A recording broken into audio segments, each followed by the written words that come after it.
મને મજા આવી. તો કરણે અમને સજેસ્ટ કર્યો કાસ્ટિંગ ડિરેક્ટરને ફોર અ પારસી રોલ. આ ત્રણેયને એક જ રોલ માટે મેં સજેસ્ટ કર્યા હતા, પારસી.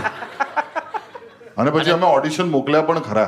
આ ત્રણેય પારસી નહીં લાગતા, એટલે એ ઓડિશન વાળો બી ભગવાઈ ગયો હશે કે આ શું હાલે મસ્તી. તમે તો સહેજ પણ લાગો તમે તો એટલે શું છે, નહીં લાગતો ભાઈ. ના પણ હું કઈ હતી કાસ્ટિંગ. ના ના, તું પારસી લાગે, પણ એમાં શું હતું કે પારસી હતો ને એ આફ્રિકાનો હતો. તો કરેક્ટ થયું ને. બરાબર છે. તો સ્વાહિલીમાં પારસી એ યાર દીકરા.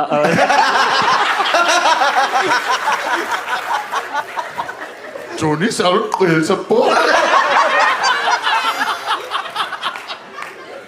એટલે પણ પછી રોલ કોણે કર્યો? આપણે ત્રણે તો પડે નહીં. એ નિનાદ કામદે કર્યો છે રોલ. વાહ કામા છે વાહ. એટલે જ અમે સારું ઓડિશન ના હવે એ મોકલ્યું. કોણ એ બતાવી દઉં. એમણે થેનોસનું હિન્દી ડબિંગ કર્યું હતું. હા એટલે બહુ થેનોસના જોક થયા ને તો મેં કીધું કહી દઉં. અને બેઝ વોઇસમાં એ વાત કરે છે. ચાલની દીકરા.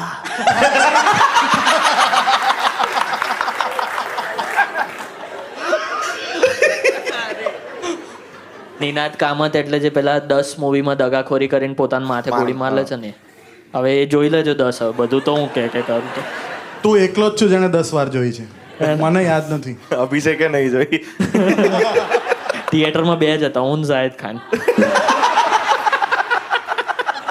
પણ કરણ હવે આગળ શું છે પ્રોજેક્ટ્સમાં? ગાંધી તો આવી રહ્યું છે. ગાંધીની રિલીઝ ડેટ આવી કે નહીં? મને ખબર પડે તો હું જણાવું. બનીને પડી ગયું છે, આમ એકદમ બની ગયું છે. બરાબર બની ગયું છે. Music A.R. રહેમાન કરી રહ્યા છે. એમની પહેલી વેબ સિરીઝ છે. અને હું બધાને એવું જ કહું છું કે આપણે પહેલા જે ગાંધી ફિલ્મ જોઈ એ જરા બ્રિટિશ ગાંધી હતા.